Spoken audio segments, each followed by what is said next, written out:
नमस्कार, रात के 9 बज चुके हैं और वक्त हो चला है वंदे भारत का। और मैं पूर्णिमा मिश्रा, भारत की बेटी, आपके साथ। वंदे भारत में आज गर्व का दिन है और ये खबर बताते मुझे खुद पर गर्व महसूस हो रहा है। भारत के शौर्य की गाथा सुनाते हुए मैं उत्साहित हूं और जब ये खबर आप सुनेंगे तो मुझे यकीन है कि आप भी जरूर खुश होंगे। हर वो इंसान खुश होगा जिसे भारत पर नाज है। मैं भारत की बेटी आपको ये बताना चाहती हूं कि जम्मू कश्मीर में अब ना तो कोई टारगेट होगा और ना ही कोई किलिंग होगी। आप सोचेंगे क्यों? आखिर कश्मीर में ऐसा क्या होने वाला है? तो जान लीजिए, कश्मीर में अब हर नागरिक को सुरक्षा देने के लिए भारतीय सेना ने प्रण ले लिया है। यानी कि कश्मीर में अब शांति भी होगी और सुरक्षा का भरोसा भी होगा। दरअसल इन दिनों कश्मीर में टारगेट किलिंग नाम का एक नया मॉड्यूल काम कर रहा है, जिसका मकसद लोगों को पहचान के आधार पर टारगेट करना है, जिसका इरादा भारत में अशांति फैलाना और गैर कश्मीरी लोगों की हत्या करना है। लेकिन अब इस टारगेट मॉड्यूल के खात्मे की बारी है, क्योंकि भारतीय सेना के शूरवीर जवान घाटी में चप्पे चप्पे पर तैनात होंगे और घाटी में हर नागरिक को सुरक्षा भी देंगे। आतंकियों के खात्मे के लिए केंद्र सरकार ने सीआरपीएफ की 20 अतिरिक्त कंपनियों को तैनात करने का फैसला किया है। यानी कि 2000 से ज्यादा जवानों को राजौरी और पुंछ में तैनात किया जाएगा, जो कि टारगेट किलिंग करने वाले आतंकियों पर काल बनकर बरसेंगे। जिस घर के ऊपर आतंकवादियों ने हमला किया था, वहीं पर आईडी लगी हुई थी। अभी ब्लास्ट हुआ और इस घर के 2 बंदे और मर गए और 3 घायल हो गए। अभी ब्लास्ट हुआ है, वो छोटा सा बच्चा था, 8 साल का, 5 साल का बच्चा था, 6 साल का। उस बच्चे का जो सिर था, पूरा उसका सिर जो था मेरे हाथ में रहा। और पीड़ादायक, तकलीफदायक ये घटनाक्रम राजौरी के डांगरी में हुआ है। ये आवाज आतंकियों के खिलाफ उठी है। पाकिस्तान, पाकिस्तान, पाकिस्तान। ये आवाज जुल्म के खिलाफ उठी है।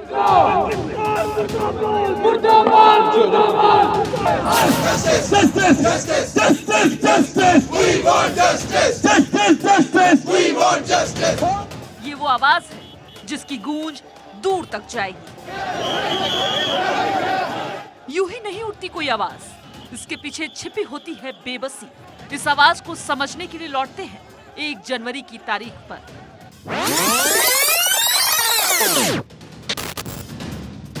नए साल के पहले दिन जब दुनिया जश्न में सराबोर थी, तो उसी वक्त जम्मू कश्मीर में 3 बड़े आतंकी वारदात हुए थे।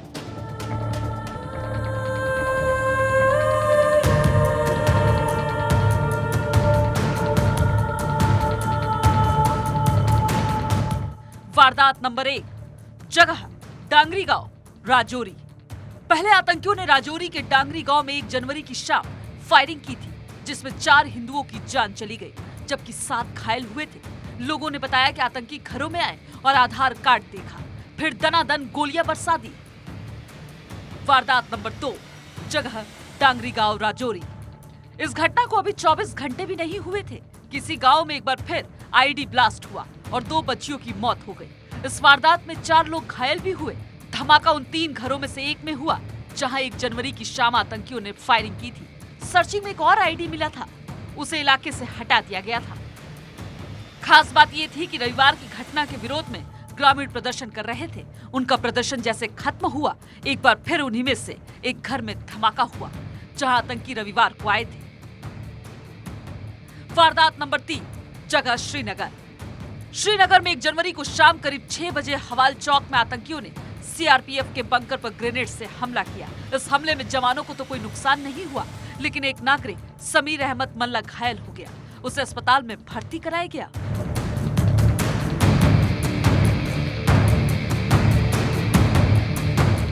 वहीं 1 जनवरी को ही दक्षिण कश्मीर के पुलवामा जिले के राजपुरा इलाके में सीआरपीएफ के जवान से AK-47 राइफल छीन ली गई।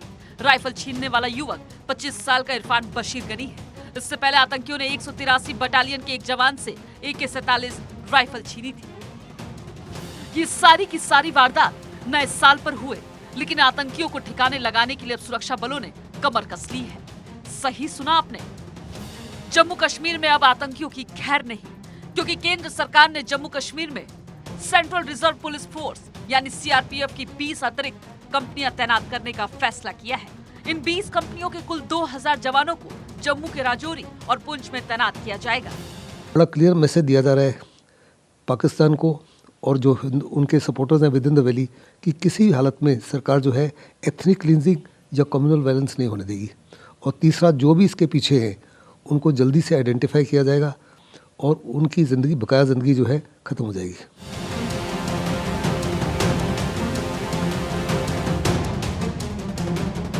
गृह मंत्रालय ने ये फैसला जम्मू में नए साल के पहले दिन हुई टारगेट किलिंग के बाद लिया है। यानी अब टारगेट किलिंग पर लगाम लगना तय है। कश्मीर में अब ना कोई टारगेट होगा, ना ही कोई किलिंग होगी। निशाने पर तो होंगे सिर्फ आतंकी। सीआरपीएफ जवानों की तैनाती अल्पसंख्यक इलाकों में शुरू हो गई है, जिसको लेकर केंद्र सरकार ने बड़ी पहल की है। सरकार ने राजौरी और पुंछ में सीआरपीएफ के 2000 से अधिक जवानों को तैनात करने का फैसला किया है। घाटी में लगातार हो रही आतंकी वारदात के बाद अल्पसंख्यक समुदाय लगातार सुरक्षा की मांग कर रहा था। वहीं जब अल्पसंख्यक समाज के लोग प्रदर्शन कर रहे थे, तभी आतंकियों द्वारा लगाए गए एक आईईडी में धमाका हो गया, जिसकी चपेट में आने से 2 बच्चों की जान चली गई थी। 5 लोग घायल हुए थे और अल्पसंख्यक समुदाय की ओर से लगातार सुरक्षा की मांग की जा रही थी।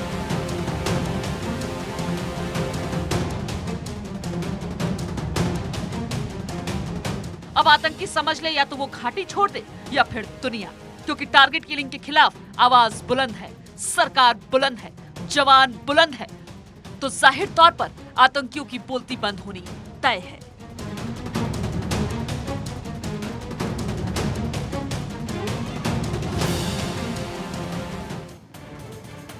सीआरपीएफ के जवान घाटी में नागरिकों को सुरक्षा देंगे। इन जवानों की तैनाती से देश की सुरक्षा और मजबूत हो रही है, लेकिन अफसोस इस बात का है कि सेना के मुद्दे पर राजनीति हावी है। जम्मू कश्मीर में जवानों की तैनाती के बाद कश्मीर के नेताओं को रास नहीं आ रही। महबूबा ने कहा कि सीआरपीएफ के जवानों की तैनाती से कश्मीर छावनी में तब्दील हो जाएगी। कश्मीर पहले से ही सेना की वजह से छावनी बनी है और यहां पर और सैनिकों की तैनाती की जरूरत नहीं। इसके साथ कश्मीर में डर का माहौल पैदा होगा। मैं अपनी टीम से कहूंगी कि वो आपको सुनवाए महबूबा मुफ्ती क्या कहती है। फौज का काम नहीं है। जैसे बहुत बड़े बड़े एक्सपर्ट्स जो है सिक्योरिटी के या फौज के जो बड़े बड़े ऑफिसर्स हैं, वो सब ये मानते हैं कि जम्मू कश्मीर एक पॉलिटिकल इशू है, एक सियासी मसला है, इसका कोई मिलिट्री सोल्यूशन नहीं है। मेरा ये कहने का मकसद है कि ये जो सिक्योरिटी फोर्सेस सीआरपीएफ बटालियंस और लाने की बात कर रहे हैं, लोगों को एसएलआर देने की बात कर रहे हैं, दूसरे हथियार देने की बात कर रहे हैं, इससे मसला तो हल नहीं होगा। बल्कि जो बीजेपी का जो उनका अपना मकसद है, जो उनका अपना एजेंडा है, 2 फिरकों में नफरत फैलाने का, एक जंगी माहौल तैयार करना, यहाँ बाई को बाई के साथ लड़ाना, उससे वही जो है वही सिचुएशन यहाँ बन जाएगी। तो सुना आपने, महबूबा मुफ्ती का कहना है कि कश्मीर में जवानों की तैनाती नहीं होनी चाहिए, लेकिन महबूबा मुफ्ती को ये 2022 के आंकड़े जरूर देखने चाहिए कि इन्हीं जवानों की वजह से बीते सालों की तुलना में कश्मीर की घाटी की जन्नत की तस्वीर कितनी बदली, घाटी में सुरक्षा कितनी ज्यादा पुख्ता हुई है। 2022 का साल और आतंकियों के लिए ये काल बनकर आया। कश्मीर में 172 टेररिस्ट आतंकियों को मार गिराया सुरक्षा बलों ने, जिनमें से 42 आतंकी विदेशी थे। सुरक्षा बलों के साथ 93 मुठभेड़ की घटना हुई और आतंकियों ने 29 नागरिकों की भी हत्या की, जिसमें 3 कश्मीरी पंडित के साथ साथ 6 हिंदू भी शामिल थे। सुरक्षा बलों पर कोई पत्थरबाजी की घटना साल 2022 में नहीं हुई। 2022 में कश्मीर में इंटरनेट बंद नहीं हुआ, आतंकी संगठनों के टॉप कमांडर्स को मार दिया गया और सुरक्षा बलों को इसी के साथ मिली बड़ी कामयाबी। जम्मू कश्मीर में आतंकवाद की कमर तोड़ने का काम नए साल में भी जारी है और जब तक आतंकवाद का संपूर्ण विनाश नहीं हो जाता, तब तक भारतीय सेना का ऑपरेशन खात्मा चलता रहेगा। 2022 में भारतीय सेना ने 172 आतंकियों को जहन्नुम भेजा और सीआरपीएफ जवानों की तैनाती इस बात की तस्दीक करती है कि इस साल भी सेना आतंकियों के मंसूबों पर पानी फेरती नजर आएगी।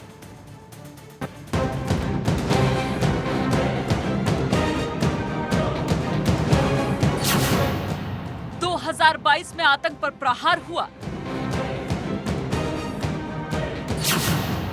2023 में आतंक का संहार होगा।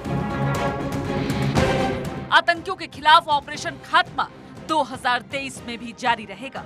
अब वो दिन दूर नहीं है जब घाटी आतंक विहीन होगी। जम्मू कश्मीर में धारा 370 खत्म होने के बाद अलगाववादियों का फन तो कुचल दिया गया। अब अलगाववादी या तो जेल में हैं या घर में दुबक कर बैठे हैं।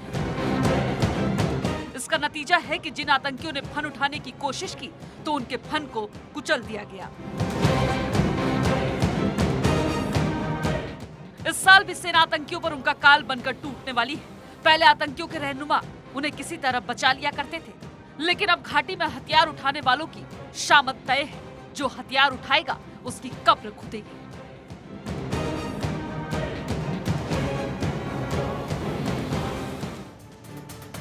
और अब बात करेंगे आज की दूसरी महत्वपूर्ण खबर की, जो कि हल्द्वानी से है। हल्द्वानी के लोग आज की रात चैन से सोएंगे, क्योंकि 50,000 लोगों की जिंदगी जिस तरह से अधर में अटकी हुई थी, इसको लेकर कई सवाल थे। सवाल यह था कि क्या उनके घरों पर बुलडोजर चलेगा, लेकिन सुप्रीम कोर्ट की तरफ से आए फैसले ने सारे सवालों पर चुप्पी लगा दी।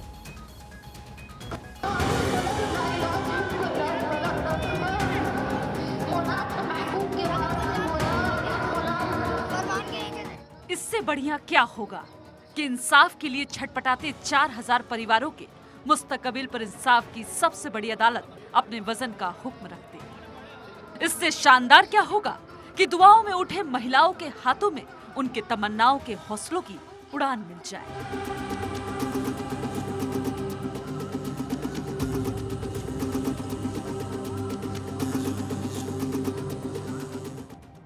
इधर देश की सबसे बड़ी अदालत हल्द्वानी मामले की सुनवाई कर रही थी और उधर बेसब्री, बेचैनी, चिंताएं बढ़ती जा रही थी। अल्लाह जाने क्या होगा।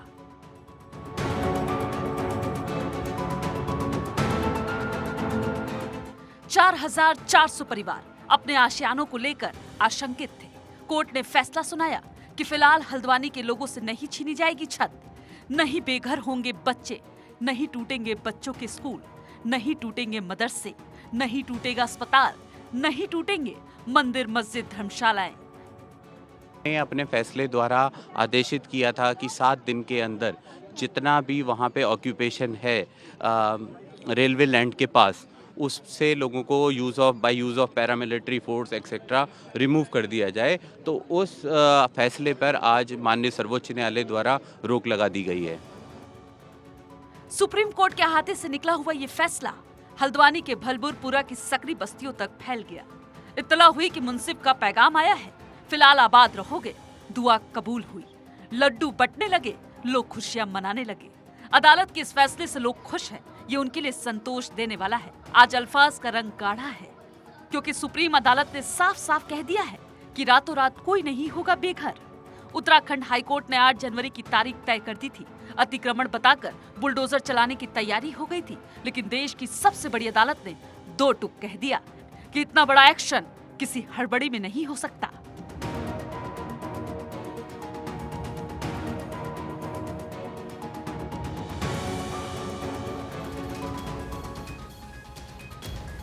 तो सुप्रीम कोर्ट में राज्य सरकार और रेलवे की तरफ से 3 बड़ी दलीलें दी गईं, जिसके जवाब में सुप्रीम कोर्ट ने 3 बड़ी टिप्पणियां भी की। आखिर क्या कोर्ट की तरफ से टिप्पणियां की गई, आपको वो भी बता देते हैं, और इसके साथ दलील क्या दी गई उसकी जानकारी भी आपको दे देते हैं। मेरे सीधे हाथ पर सरकारी दलील क्या सामने आई और मेरे उल्टे हाथ पर कोर्ट की टिप्पणी क्या थी, वो आपको सबसे पहले पहली दलील की बात करेंगे। पहली सरकारी दलील ये थी कि याचिकाकर्ताओं का जमीन पर दावा उनका अपना है, लेकिन इस पर कोर्ट ने यह टिप्पणी की कि 50,000 लोगों को रातों रात बेघर नहीं किया जा सकता है, और इस टिप्पणी के बाद लोगों ने राहत की, चैन की सांस ली। दूसरी सरकारी दलील यह थी कि जमीन रेलवे डेवलपमेंट और सुविधाओं के लिए जरूरी है, लेकिन इस पर कोर्ट ने यह कहा 2 तरह के लोग हैं, एक जिनका दावा बनता है, दूसरा जिनका नहीं बनता है, इसमें क्लैरिटी होनी चाहिए। सरकारी दलील यह थी कि रातों रात कुछ भी नहीं हुआ है, लेकिन कोर्ट ने यह कहा कि यह मूलभूत मानवीय मुद्दा है, और इसी में मानवीयता को ध्यान में रखते हुए कोर्ट ने यह बहुत अहम फैसला हक में सुनाया, जिसके बाद फैसला यह आया कि बुलडोजर अभी नहीं चलेगा। अगली खबर उत्तराखंड से है, जहां के चमोली जिले के जोशीमठ के हजारों लोग दहशत में हैं। वहां पर 561 घरों में दरारें आ गई हैं, जमीन धंसने का दायरा बढ़ रहा है और अब तक 29 परिवारों को दूसरी जगह शिफ्ट किया गया। दूसरे लोग खुद भी सुरक्षित ठिकानों की तलाश में लगे हैं। तो राज्य के सीएम पुष्कर सिंह धामी ने कहा कि लोगों को बचाने के लिए जरूरी कदम उठाए जाएंगे और वो जल्द ही प्रभावित इलाकों का दौरा भी करेंगे। प्रशासन ने एनटीपीसी के सभी कार्यों पर रोक लगा दी है। जोशीमठ में डर का पहाड़, होटलों घरों में पड़ी दरार, दहशत में आए लोग, जोशीमठ का खतरे में अस्तित्व। घर की दीवारों में पड़ी देखिए ये दरारें। ये दरार सिर्फ इसी घर पर नहीं है, बल्कि इन दिनों जोशीमठ शहर के कई घरों और होटलों पर ये दरारें आम हैं। इसकी वजह है घर के नीचे से जमीन का खिसकना। पहाड़ों में जगह जगह सीपेज की वजह से जमीन खिसकने लगी है। जोशीमठ शहर का अस्तित्व ही खतरे में पड़ गया है। जोशीमठ के जेपी कॉलोनी और मारवाड़ी वार्ड में तो हालात बेहद नाजुक है। सरकार से राहत की मांग कर रहे लोग दरारों को लेकर विरोध प्रदर्शन कर रहे हैं। लोगों ने बद्रीनाथ हाईवे को बंद कर दिया है। घरों में दरार से लोगों में काफी दहशत है। सरकार ने कुछ लोगों को सुरक्षित जगह पर भेजा है, तो बाकी दूसरे लोग खुद ही सुरक्षित स्थानों में शिफ्ट कर रहे हैं। 70-80 मकान पूर्ण रूप से क्षतिग्रस्त हो चुके हैं। अभी देख रहा आपको इनका यहाँ पर मैस है, यहाँ पर हजारों लोग खाना खाते थे और उन्होंने मैस शिफ्ट कर दिया है। यहाँ के जो इनके कर्मचारी थे लामबगढ़, उन्होंने अपने साथ शिफ्ट कर दिया है। आपदा सचिव रंजीत सिन्हा ने बताया कि अभी जोशीमठ में ऐसे मकानों के पहले फेज में शिफ्ट किया जाएगा जहां पर दरारें ज्यादा है। शासन स्तर पर ऐसे लोगों की सुरक्षा के लिए उन्हें अलग स्थानों पर शिफ्ट किया जाएगा। ऐसे घरों को तत्काल दूसरी जगहों पर विस्थापित किया जाएगा ताकि किसी बड़े संकट से बचा जा सके। हालात को देखते हुए प्रशासन ने कई बड़े फैसले लिए हैं। यात्रियों के होटलों में रुकने पर भी प्रशासन ने रोक लगा दी है।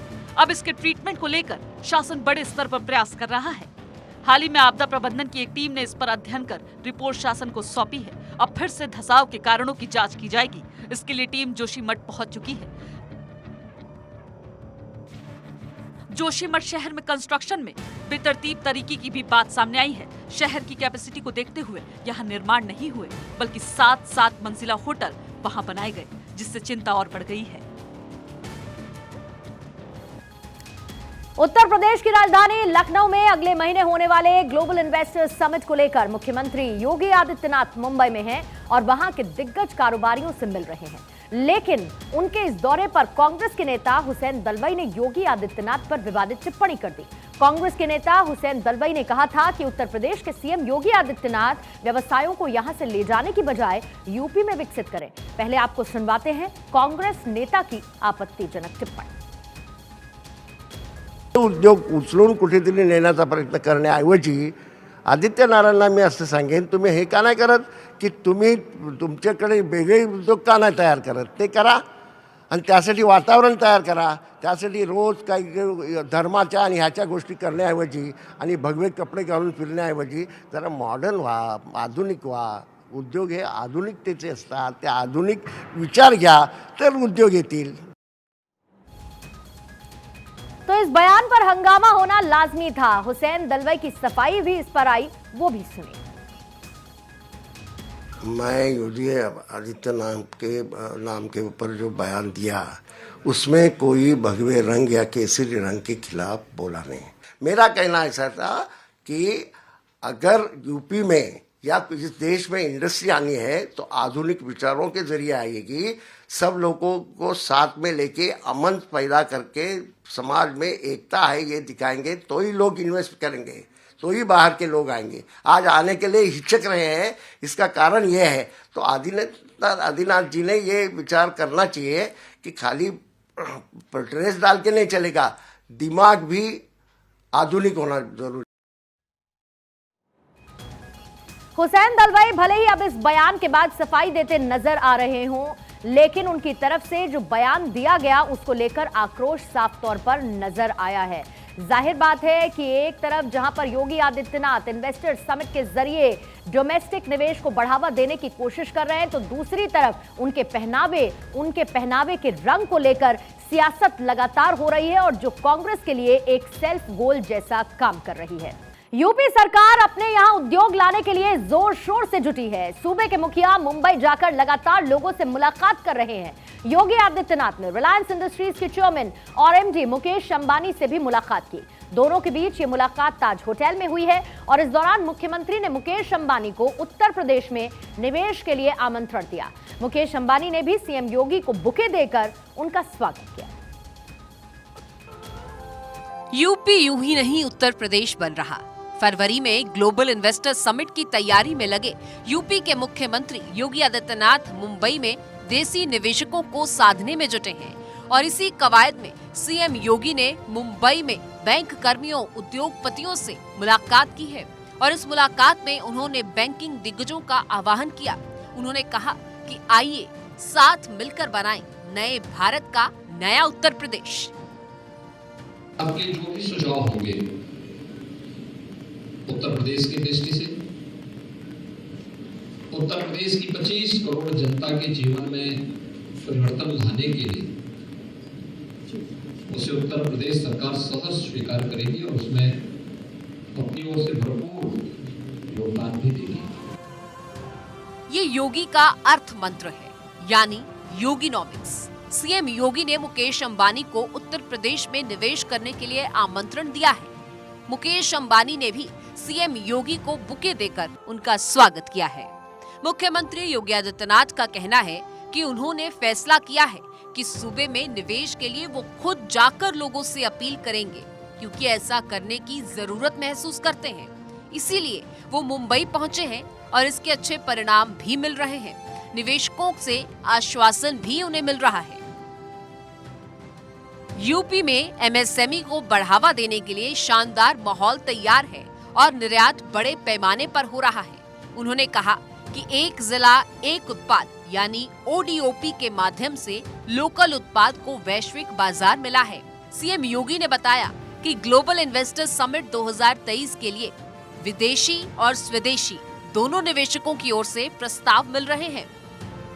होटल ताज में बैंकर से इस मुलाकात के दौरान उन्होंने अपने संबोधन में बताया कि यूपी में पिछले 5 साल में बहुत काम हुए हैं और यही नहीं, उद्योगपतियों को किसी डर की आशंका न रहे। इन आशंकाओं को दूर करते हुए सीएम योगी ने ये भी बताया कि यूपी में कानून व्यवस्था के फ्रंट पर भी बड़ा काम हुआ है। इस पर बैंक अधिकारियों ने भी यूपी में कानून व्यवस्था की जमकर तारीफ की। सीएम के मंत्री नंद गोपाल नंदी ने भी योगी के काम की सराहना की। अब सीएम योगी अपने मुंबई दौरे में बॉलीवुड इंडस्ट्री के तमाम निर्माता, निर्देशकों और कलाकारों से भी मिलने वाले हैं और फिल्म इंडस्ट्री के दिग्गजों से यूपी में फिल्म सिटी को लेकर चर्चा करेंगे। बुधवार को इस दौरे के पहले दिन उन्होंने अक्षय कुमार से भी भेंट की थी।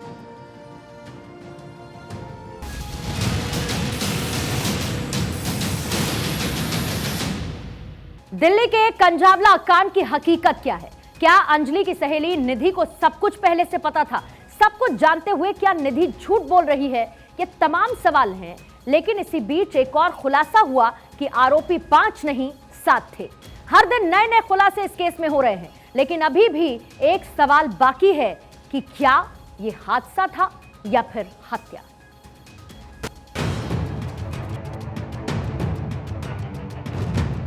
इकतीस दिसंबर 2022 की रात दुनिया नए साल के स्वागत में डूबी हुई थी, तो दूसरी तरफ देश की राजधानी दिल्ली में एक बेटी 7 नरपिशाचों की कार के तले रौंदी जा रही थी। 13 किलोमीटर तक उसे घसीटा गया। उसके शरीर का एक एक हिस्सा अलग हो रहा था और नरपिशाच कार को दिल्ली की सड़कों पर तेज रफ्तार से दौड़ा रहे थे। लेकिन उस रात बदमाश अंजलि को नहीं घसीट रहे थे, बल्कि सिस्टम को घसीट रहे थे, दिल्ली की कानून व्यवस्था को घसीट रहे थे। निधि सारी बात गलत कर रही है। नाम निधि को जानते, अगर निधि उसकी फ्रेंड भी है तो मेरे बेटे को अकेले कैसे क्यों छोड़ के आ गई? कोई फ्रेंड ऐसी होती हैं जो अकेले छोड़ आई? सब सोची समझी साजिश है। निधि भी चाहे इन्वॉल्व हो सकती है, उसके लिए पूरी तरीके से जांच करी जाए और वो 5 लड़कों को सजा दी जाए। इसको भी तो देखे ना दिल्ली पुलिस के, मतलब। और फिर अगर ऐसा हुआ था तो उसका पहला फर्ज था ना उसके घर वालों को इन्फॉर्म करने का, दिल्ली पुलिस को इन्फॉर्म करने का। उसने ऐसा कुछ नहीं किया। आज 3 दिन बाद वो अखबार न्यूज़ पे आ रही है। इस दर्दनाक वारदात में अंजलि की मौत हो गई। वारदात के 100 घंटे से ज्यादा हो गए हैं और पुलिस थ्योरी पर थ्योरी दिए जा रही है। पुलिस की थ्योरी सवालों के घेरे में है, क्योंकि अंजलि की मौत के मामले में कुछ ऐसे खुलासे हुए हैं जिनसे पुलिस की भूमिका और संदिग्ध नजर आ रही है। ऐसा क्यों कहा जा रहा है, पहले इस तस्वीर को देखिए। हादसे के वक्त की तस्वीर में आरोपी कार ले जाते दिख रहे हैं। कुछ ही सेकंड बाद पीछे से पीसीआर वैन भी दिख रही है, मगर पीसीआर टीम इस पूरे मामले में अनजान रही।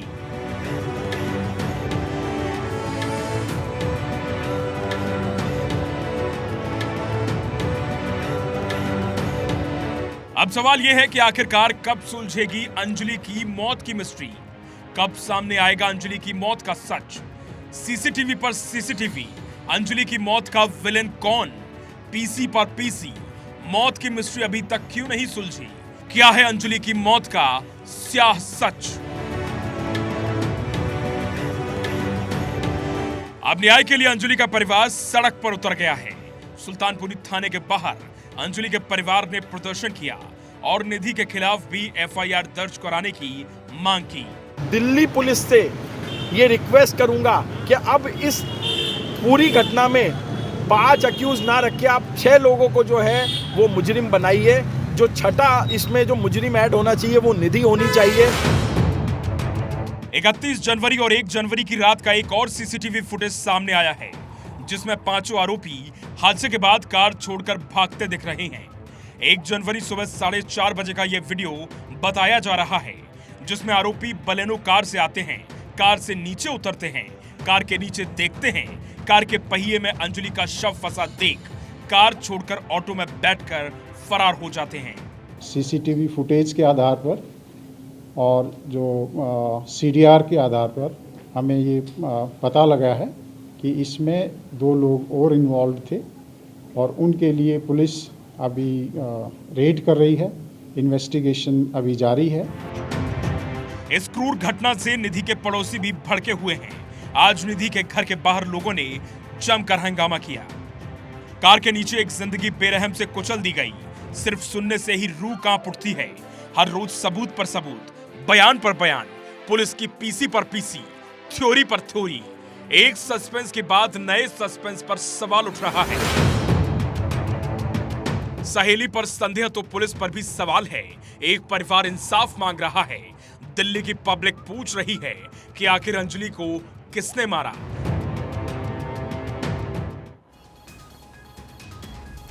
तेरह किलोमीटर तक कार में फंसकर अंजलि नहीं बल्कि सिस्टम घसीटता रहा, और इसीलिए हम ये कह रहे हैं कि ऐसा कोई शहर नहीं जहां पर महिलाओं की फिक्र हो। महिलाओं को सोचकर, महिलाओं को दिमाग में रखकर, महिलाओं के लिए प्लान करके कोई भी शहर नहीं बसाया गया है। हमारे आसपास ही नहीं, दुनिया भर में कहीं भी महिलाओं के खिलाफ जब भी अपराध होते हैं तो ये बातें मेरे साथ साथ आपके दिमाग में भी आती होंगी कि क्या कोई शहर ऐसा है जो महिलाओं के लिए, उनके बारे में सोचकर, उनके हिसाब से बसाया गया हो, जहां पर महिलाएं पूरी आजादी से, अपनी मर्जी से, जब चाहे, जहां चाहे जा सकती हूं, खुलकर जी सकती हूं। किताबों से लेकर गूगल तक बड़ी बड़ी संस्थाओं की रिपोर्ट तक सामने खंगाली गई और उसके बाद एक बात तो सामने आई, एक ही सच सामने आया कि ऐसा कोई शहर बना ही नहीं जहां महिलाओं की फिक्र हो।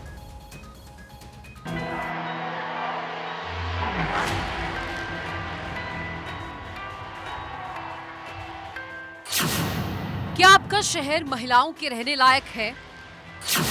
क्या आपके शहर में महिलाओं के लिए तमाम सुविधाएं हैं? क्या आपका शहर महिलाओं को खुलकर जीने की आजादी देता है? और क्या आपका शहर महिलाओं को सुरक्षित महसूस कराता है? ये कुछ सवाल हैं जिन्हें शांत मन से सोचिएगा, क्योंकि सोचने समझने के बाद आपको एक ही जवाब मिलेगा, नहीं, ऐसा कोई शहर नहीं है जहां महिलाओं की फिक्र हो। संयुक्त राष्ट्र की कुछ समय पहले आई एक रिपोर्ट भी यही कहती है। उसमें भी इसी बात का जिक्र है और साफ साफ उसमें ये कहा गया था कि शहरों में महिलाओं के खिलाफ एक पूर्वाग्रह बसा हुआ है, जिसके चलते शहर महिलाओं के लिए असुरक्षित और अनुपयुक्त हो गए। संयुक्त राष्ट्र की इस रिपोर्ट में शहर के इंफ्रास्ट्रक्चर से लेकर कल्चर तक सबको बदलने की जरूरत पर दुनिया का ध्यान खींचा गया। महिलाओं की भागीदारी सुनिश्चित करने को कहा गया। यूं तो शहरी आबादी में महिलाओं और लड़कियों का आधा हिस्सा है, लेकिन शहरों की डिजाइन की बात आती है तो उसमें उनकी भूमिका नजर ही नहीं आती। महिलाओं को सार्वजनिक जगहों पर भी हिंसा और यौन उत्पीड़न का सामना करना पड़ता है और शाम होने के बाद तो वो आलम है कि पब्लिक ट्रांसपोर्ट में वो अपने आप को असुरक्षित महसूस करती हैं। शाम को अकेले निकलने पर भी वो डरी रहती है। दुनिया भर की 1/3 महिला आबादी को साफ सुथरे सुरक्षित टॉयलेट तक नहीं मिलते हैं। दुनिया के किसी भी शहर में महिलाओं को सुरक्षा, स्वास्थ्य, रहन सहन, न्याय और समानता, समृद्धि और संतुष्टि नहीं मिलती है। महिलाओं की सुरक्षा से लेकर लिंग आधारित भेदभाव, गुणवत्तापूर्ण शिक्षा से लेकर रोजगार के अवसरों का भी अभाव शामिल है। और यही वजह भी है कि क्या कोई ऐसा शहर है जिसे महिलाओं की फिक्र है? क्या है कोई ऐसा शहर जो महिलाओं के लिए, महिलाओं के बारे में सोचकर प्लान किया गया? Bureau report, Bharat 24। मैं मानती हूं कि रिपोर्ट देखने के बाद आपके मन में वही सवाल उठे होंगे जिनका मैंने जिक्र किया। कुछ फैक्ट्स आपके सामने रखूंगी क्योंकि अभी दुनिया की करीब 55% ऐसी आबादी है जो कि अर्बन एरियाज यानी कि शहरी इलाकों में रहती है और एक अनुमान ये जताया जा रहा है कि साल 2050 तक ये बढ़कर करीब 70% हो जाएगी। यानी कि 2050 में हर 10 में से 7 व्यक्ति शहर में रहेगा, जिनमें से आधी महिलाएं होंगी। जाहिर बात है क्योंकि वो आधी आबादी हैं, लेकिन उसके बावजूद महिलाओं को ध्यान में रखकर कोई शहर प्लान करके बसाया ही नहीं गया, ना ही इसकी कोई प्लानिंग हो रही है। आइए आपको ये भी बता देते हैं कि शहरों में रहने वाली लड़की और जो महिलाएं हैं आखिर वो क्यों असुरक्षित महसूस करती हैं, किस बात को लेकर उनको डर लगता है, उसके पीछे की वजह क्या है। शहरों में सबसे बड़ी बात, महिला सुरक्षा का अभाव महसूस करती हैं। उनको ये लगता है कि वो सुरक्षित नहीं है और उसके पीछे बहुत सारे रीजंस, बहुत सारी वजह हैं। जैसे कि जब वो रात में निकलती हैं तो सड़कें सुनसान नजर आती हैं, किसी भी तरीके की पेट्रोलिंग नहीं होती। अगर आप रास्ते से गुजरते हैं तो स्ट्रीट लाइट्स बंद होती हैं, यानी कि गुप्त अंधेरा नजर आता है। और एक ये बड़ी वजह है कि खुद में असुरक्षित महसूस करना। दूसरी एक बड़ी वजह है स्टॉकिंग, छेड़छाड़, यानी कि कभी कोई पीछा करता है, कभी कोई पप्तियां कसता हुआ जाता है और ये अमूमन महिलाओं को, लड़कियों को झेलना पड़ता है। तीसरी बड़ी बात, अब आप ये सोचिए कोई महिला जब घर से निकलती है तो या तो वो अपना कन्वेंस लेकर निकले या फिर ये सोचे कि पब्लिक ट्रांसपोर्ट का इस्तेमाल करे।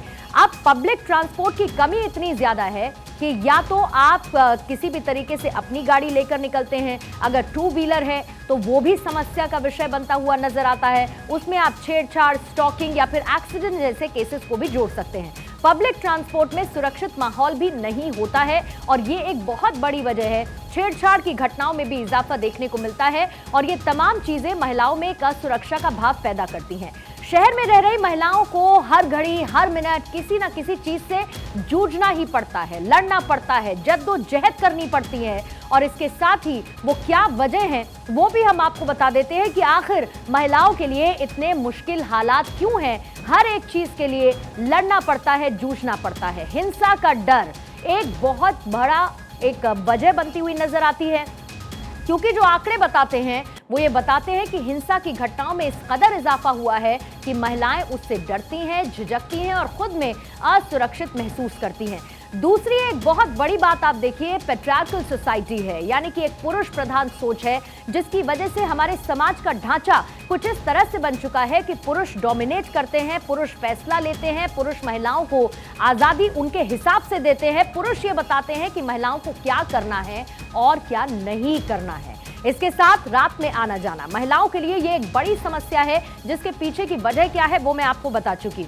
दूसरा, बर्डन ऑफ केयर वर्क, यानी कि महिलाओं के ऊपर इतनी जिम्मेदारी होती है कि उनके अपने घर का ख्याल उनको रखना है, उनको अपने अपनों का ख्याल रखना है। इसके साथ ही हर एक जिम्मेदारी उन पर होती है, जिसकी एक बहुत बड़ी वजह है कि महिलाएं अपने हिसाब से चीजें नहीं कर पाती, जो वो चाहती हैं वैसा नहीं कर पाती। दूसरा, न्याय और समानता, यानी कि जब जब हम इक्वालिटी की बात करते हैं, यही अगर कोई पुरुष घर से बाहर निकलेगा तो कोई समस्या नहीं, लेकिन अगर महिला निकलेगी तो उसकी सुरक्षा पर सवाल खड़े होंगे। इसके साथ ही वो खुद को सुरक्षित महसूस करेगी। ये एक बहुत बड़ी वजह है जिसके लिए ये सोचना होगा आने वाले वक्त में जब शहरों को बसाया जाए, क्या उनको ये दिमाग में रखना है कि हमें इस शहर को महिलाओं के रहने लायक और उनके हिसाब से तैयार करना है, प्लान करना है।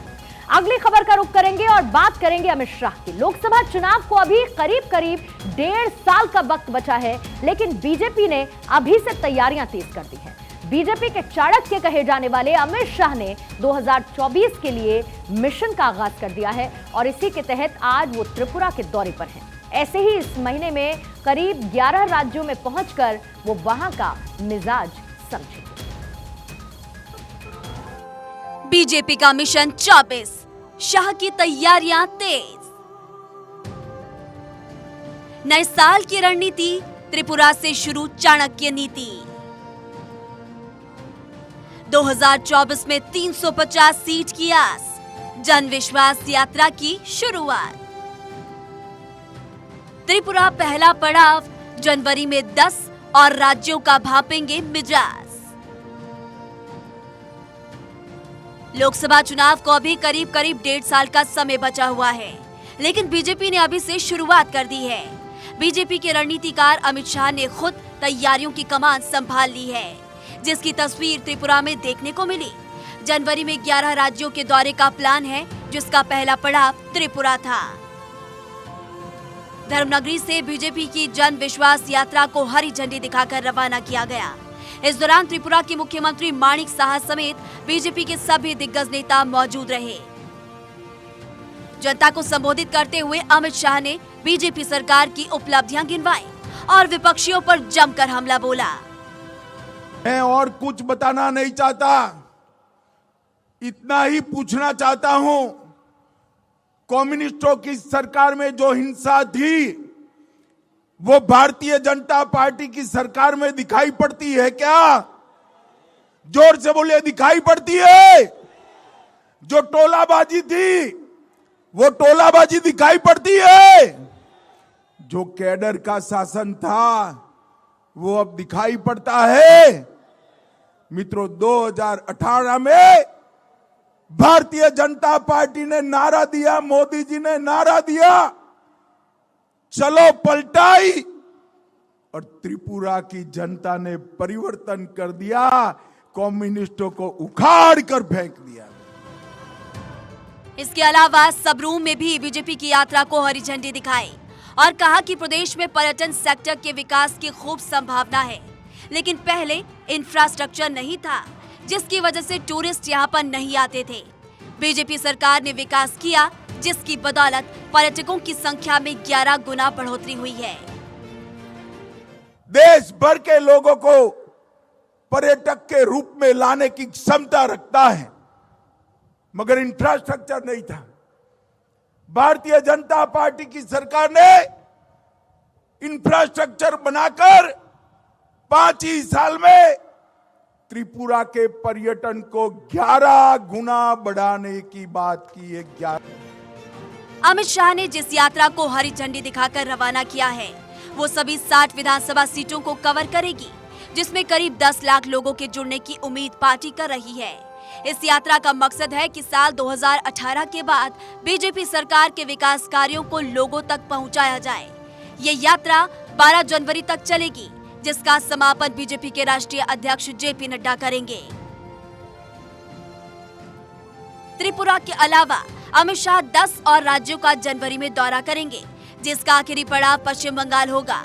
पश्चिम बंगाल में बीजेपी पंचायत चुनाव से दीदी के सुरक्षा कवच को तोड़ने की रणनीति बना रही है, जिसके लिए अमित शाह और जेपी नड्डा पर दांव लगाया गया है।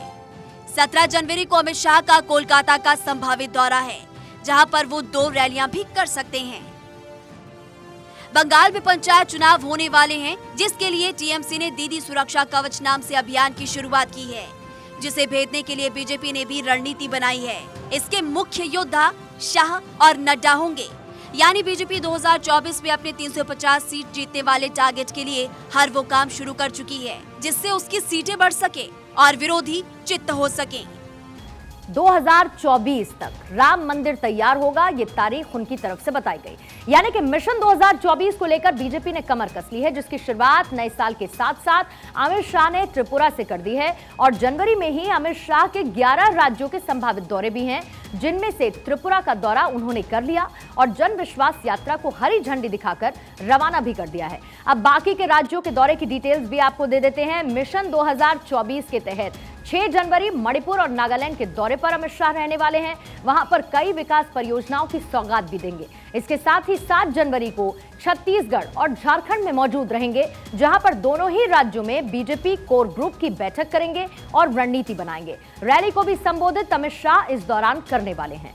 8 जनवरी को मौजूद रहेंगे आंध्र प्रदेश में, बीजेपी नेताओं के साथ रणनीति तैयार की जाएगी। और 17 जनवरी को पश्चिम बंगाल में मौजूद रहेंगे, कोलकाता में 2 रैली को भी संबोधित करने वाले हैं। वहीं 28 जनवरी को कर्नाटक में मौजूद रहेंगे, 29 जनवरी को पंजाब और हरियाणा के दौरे पर रहेंगे और इसी महीने अमित शाह यूपी के दौरे पर भी जा सकते हैं, ये भी खबर है। अगली खबर, माइक्रोसॉफ्ट के चेयरमैन और सीईओ सत्य नाडेला ने प्रधानमंत्री मोदी से मुलाकात की है। इस दौरान पीएम मोदी और नाडेला के बीच डिजिटलाइजेशन ड्रिवन इकोनॉमी ग्रोथ पर चर्चा हुई और इसकी जानकारी खुद सत्य नाडेला ने ट्वीट करके दी है। इससे पहले सत्य नाडेला ने विदेश मंत्री एस जयशंकर से भी मुलाकात की थी।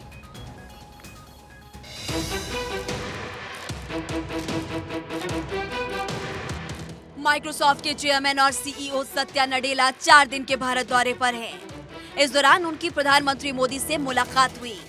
प्रधानमंत्री मोदी और सत्या नाडेला की मुलाकात में डिजिटलाइजेशन ड्रिवन इकोनॉमिक ग्रोथ से जुड़े मुद्दों पर चर्चा हुई। इसको लेकर खुद नाडेला ने ट्वीट कर जानकारी दी। इससे पहले नाडेला ने देश के डिजिटल इकोसिस्टम को बेहतर बनाने के लिए सरकार के प्रयासों की सराहना की थी। कल उनकी विदेश मंत्री एस जयशंकर से भी मुलाकात हुई थी और उससे पहले मंगलवार को उन्होंने Microsoft future ready leadership summit को संबोधित भी किया था और क्लाउड बेस्ड सर्विसेज के महत्व पर जोर देते हुए कहा था कि इस तरह की तकनीकों को तेजी से अपनाया जा रहा है, जो कि गेम चेंजर साबित हो रहा है। नाडेला ने मीडिया से बात करते हुए कहा कि भारत डिजिटल पब्लिक गुड में लीड कर रहा है, जो कि इंडियन इकोनॉमी के लिए पॉजिटिव एटीट्यूड है। नाडेला ने कहा कि उन्हें उम्मीद है कि Bharat artificial intelligence powered platform विकसित करने में अहम भूमिका निभाएगा। साथ ही ये भी दावा किया कि चैट जीपीटी और डेल ई जैसे बड़े लैंग्वेज मॉडल आधारित artificial intelligence technology future work के लिए और ज्यादा महत्वपूर्ण होती जाएंगी। बता दें कि भारतवंशी सत्या नाडेला का जन्म हैदराबाद में हुआ था। उसके बाद उन्होंने 1992 में माइक्रोसॉफ्ट ज्वाइन किया था। 2014 में उन्हें माइक्रोसॉफ्ट ने सीईओ के साथ चेयरमैन का पद भी दे दिया था। भारत ने नाडेला को तीसरे सर्वोच्च सिविलियन अवार्ड स्पेशल सर्विस से नवाजा है, जिसके लिए वो भारत आए हैं। अवार्ड मिलने के बाद उन्होंने प्रधानमंत्री मोदी और राष्ट्रपति द्रौपदी मुर्मू का धन्यवाद दिया था और वादा किया कि वो आने वाले समय में देश के लोगों के साथ टेक्नोलॉजी को आगे बढ़ाने का काम करते रहेंगे। Bureau report, Bharat 24। सोनू सूद ने अपने सोशल मीडिया हैंडल पर एक वीडियो शेयर किया है और उस वीडियो को शेयर करने के बाद ऐसा क्या हुआ कि उनको माफी मांगनी पड़ी।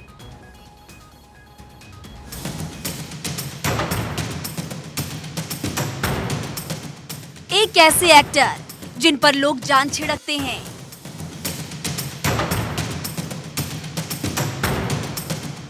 जिनकी एक्टिंग के तो लोग दीवाने हैं ही, लेकिन कोविड काल में जिस तरह से इन्होंने लोगों की मदद की, उसको लोग आज भी याद करते हैं। जी हां, बॉलीवुड के जाने माने सितारे सोनू सूद की बात कर रहे हैं। लेकिन सोनू सूद ने ऐसा क्या कर दिया कि नॉर्दर्न रेलवे ने सोनू सूद को फटकार लगाई है।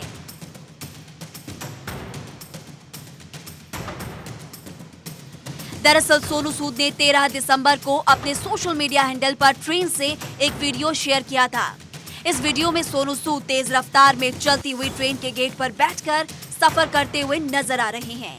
सोनू गेट का हैंडल पकड़े अपने ट्रेन के सफर को एंजॉय करते हुए नजर आ रहे थे, लेकिन उनका इस तरह का सफर करना कई लोगों को ठीक नहीं लगा और लोगों के साथ साथ रेलवे को भी उनका ये अंदाज पसंद नहीं आया।